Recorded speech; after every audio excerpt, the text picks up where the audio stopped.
The Sopranos. तो what's a buddy Soprano series जो कि one of the best series है इन द वर्ल्ड और कुछ लोगों के लिए बेस्ट सीरीज़ है।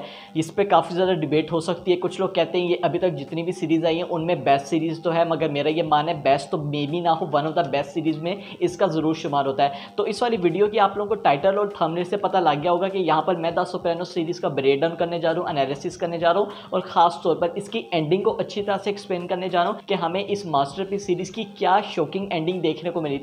तो सब चीज़ें अच्छी तरह से समझने के लिए वीडियो को एंड तक जरूर देखिएगा। उससे पहले तक आप लोगों ने वीडियो को लाइक नहीं किया, लाइक भी जरूर कर दीजिएगा। चैनल पर है, चैनल को जरूर सब्सक्राइब कर दीजिएगा। बिना टाइम वेस्ट किए लेट्स गेट स्टार्टेड। और यस ऑफ कोर्स यहाँ पर मैं ब्रेक डाउन करूंगा, एक्सप्लेन करूंगा, तो तभी आप लोग देखिएगा अगर आप लोगों ने वाली सीरीज़ देखी है, क्योंकि स्पॉयलर्स होने वाले हैं, और वरना वॉच थिएटर में सेव कर लीजिएगा।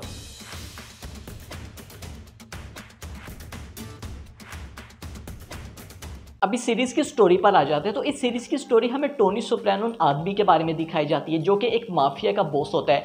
हमें ये दिखाया जाता है कि कैसे यहाँ पर माफिया क्राइम फैमिली उसको कैसे रन करता है, बिजनेस कैसे हैंडल करता है, दूसरी क्राइम फैमिलीज के साथ कैसे बिजनेस करता है, अपनी क्राइम ऑर्गेनाइजेशन को कैसे लेके जाता है, यह हमें दिखाया गया इस वाली सीरीज में। और दूसरी तरफ यहाँ पर जो टोनी सोप्रानो की फैमिली होती है उसके बारे में भी दिखाया है कि कैसे जो इसकी फैमिली होती है उसका कैसा इन्फ्लुएंस है इसके ऊपर, इसको किस किस्म के चैलेंजेस फेस करने पड़ते हैं, इसकी जो क्राइम ऑर्गेनाइजेशन है वो, और दूसरी तरफ यहाँ पर इसकी जो फैमिली है। तो बेसिकली इस वाली सीरीज में हमें इसी चीज के बारे में दिखाया है। अब सबसे पहले मैं टोनी सोप्रानो कैरेक्टर से शुरुआत कर लेता हूँ because he is our main character. अब ये जो हमारा कैरेक्टर है which is the alpha male character, no doubt about it. इस कैरेक्टर के बारे में हम क्या देखते हैं कि ये एक ऐसा कैरेक्टर है, ये एक ऐसा आदमी है जो कि बिजनेस से ऊपर किसी भी चीज को नहीं आने देगा। यस फॉर श्योर, ये तो इसके 6 के 6 सीजन में हम लोग देख चुके हैं कि टोनी सोप्रानो यहाँ पर अगर इसकी थोड़ी सी बेइज्जती भी हो रही है ये उसको तस्लीम कर लेगा, मगर अगर जहां पर बिजनेस पे बात आ रही है ये उससे ऊपर किसी को भी नहीं जाने देगा। ये हम इसकी काफ़ी ज़्यादा एग्जाम्पल्स देख चुके हैं। अगर मैं आप लोगों को इसकी मेन एग्जाम्पल्स बताऊं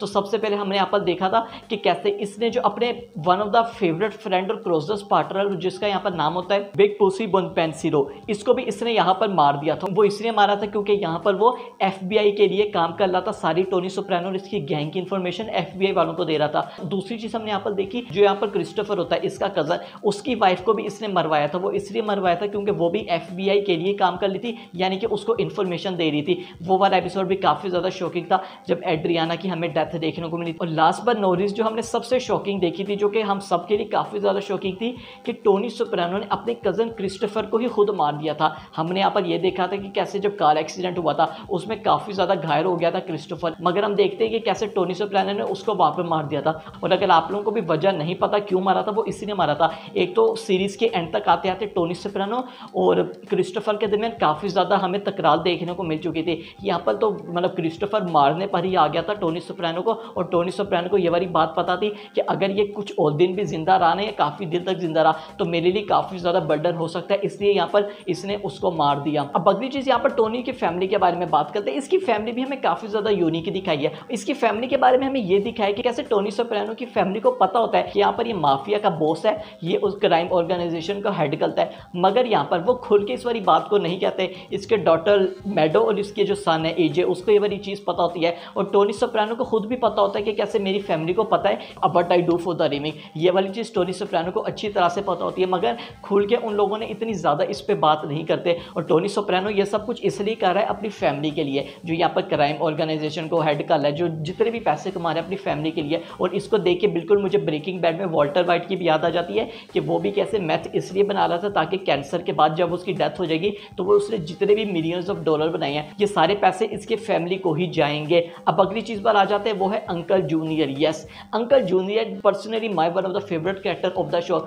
ये हमें एक ऐसा कैरेक्टर दिखाया गया जिसके बारे में मैं ब्रेकडाउन ये कहूंगा, जो पहले तो कैप्टन था। अब यहाँ पे अभी अगर आप लोगों के वाली चीज समझ नहीं आई तो टोनी सोप्रानो ने कैप्टन उसको इसलिए बनाया था क्योंकि अगर आप लोगों ने वाली सीरीज पूरी देखी होगी, जो कि ऑफ कोर्स देखी होगी, यहाँ पर टोनी सोप्रानो अपने हर साथियों को कहता है कि यहाँ पर एक तो तुम जो मतलब क्राइम फैमिली के लिए इलीगली काम कर रहे हो, कमीशन वगैरह ले रहे हो, उससे हटकर भी तुम कोई काम करो। एग्जाम्पल के तौर पर यहाँ तुम कोई पिज़्ज़ा शॉप खोलो ताकि जो फेड्स वाले FBI वाले उनको ये लगे कि कैसे यहाँ पर जो हम हैं वो कुछ अच्छा काम भी कर रहे हैं, हमारे पकड़ने के चांसेस कम हो जाएंगे। तो इस वजह से यहाँ पर जो टोनी सोप्रानो ने माफिया फैमिली का कैप्टन था वो यहाँ पर अपने अंकल जूनियर को लगा दिया ताकि फेड्स वालों को लगे कि पूरी crime organisation family uncle junior head कर कर रहे हैं, मगर एक्चुअली में यहाँ पर सारे डिसीजन मेकिंग सब कुछ यहाँ पर टोनी सोप्रानो के हाथ में ही थे। आप ये समझ रहे हैं कि सिर्फ नाम के लिए अंकल जूनियर को उसने कैप्टन लगाया था, मगर असल मायनों में सब कुछ यहाँ पर जो रस्सी है ना वो यहाँ पर टोनी सोप्रानो के हाथ में ही थी। उसके बाद यहाँ पर बेचारे अंकल जूनियर का क्या हुआ, उनको यहाँ पर हाउस अरेस्ट कर लिया गया और उसके बाद अंकल जूनियर का हमें डाउनफॉल ही देखने को मिला।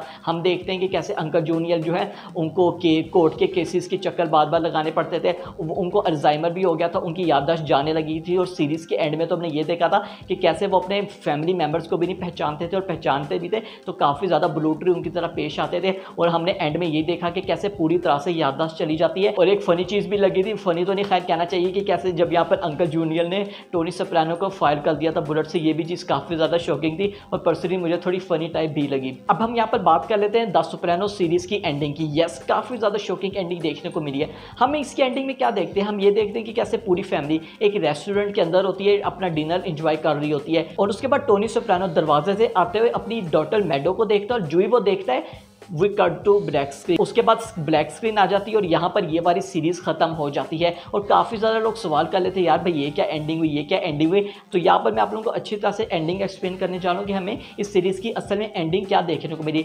तो यस, अगर आप लोगों के भी जेहन में वाला सवाल था और कन्फ्यूजन थी, और हो सकता है आप लोगों को अभी तक पता लग गया हो कि Tony Soprano is dead, Tony Soprano की डेथ हो चुकी थी उस वाले सीन में, वो कैसे, वो इसलिए। सबसे पहले तो यहाँ पर द सोप्रानो सीरीज़ के जो डायरेक्टर हैं डेविड चेज, उन्होंने 2019 में इस वाली बात को क्लियर कर दिया था कि उस सीन में टोनी सोप्रानो की डेथ हो गई थी। और वो कैसे हुई थी वो यहाँ पर काम आ जाता है हम जैसे एनालिसिस का। मैं मतलब अपने आप को इतना बड़ा एनालिसिस कहता भी नहीं हूँ, ब्रेक डाउन करने वाला कहता भी नहीं हूँ। तो यहाँ पर हमें मेन चीज़ ये देखने को मिली थी कि कैसे यहाँ पर सबसे पहली चीज़ के बारे में बात करूँ, अगर आप लोग भी इसके हर सीजन को क्लोजली फॉलो कर रहे हैं, आप लोगों ने एक चीज़ ज़रूर ऑब्जर्व की होगी 100% कि कोई भी जब बड़ी चीज़ होने लगती है उससे पहले यहाँ पर बिल्डअप काफ़ी अच्छा दिखाया जाता है, सिनेरियो बिल्डअप किया जाता है। एग्जाम्पल के तौर पर किसी कैरेक्टर की हमें डेथ देखने को मिलेगी तो हमें थोड़ा सा माहौल गर्म किया जाता है, कुछ ऐसी चीज़ें दिखाई जाती है जिससे ऑडियंस को या देखने वालों को अंदाजा हो जाता है नहीं भाई नहीं, दाल में कुछ तो काला है, कुछ तो यहाँ पर होने वाला है। तो बिल्कुल सेम एग्जैक्टली यहाँ पर इस वाले सीन का भी बिल्डअप था। हम सबसे पहले देखते हैं मैडो को, वो अपनी गाड़ी पार्किंग में लगा रही होती है मगर सही तरह पार्क नहीं हो रही होती, कभी उसे मतलब सही तरह किसी एक स्ट्रेट पोजीशन में नहीं लग रही होती, वो दोबारा उसको आगे जाके दोबारा लगाती है, पीछे जाके दोबारा लगाती है, इन दी एंड उससे कार पार्किंग लग जाती है। मगर ये वाला सीन वो दिखाएंगे क्यों, मतलब आमतौर पर ऐसा सीन तो वो नहीं दिखाते थे। सीन का क्या सेंस बन रहा है, सेंस इस वाले सिनेरियो में बन रहा था और वो मैं बताऊंगा वो क्यों बन रहा था। अगले दूसरी चीज के बारे में बात करें, यहाँ पर जब टोनी सोप्रानो अकेला बैठा हुआ था रेस्टोरेंट में, उसके बाद आती है उसकी वाइफ मैडो और उसके बाद उसका सन एजे। जो ही ये दो एंटर होते हैं, आप लोगों ने एक चीज ऑब्जर्व की होगी कि कैसे के अंदर एंटर होते हैं। इससे जो ही एंटर होने के दौरान इनसे आगे एक आदमी हमें देखने को मिला था जो कि इनके आगे रेस्टोरेंट के अंदर एंटर हो रहा। और ये जो दो आदमी थे, ये दो आदमी थे और कोई नहीं बल्कि किलर्स जिन्होंने टोनी सोप्रानो को मारा था।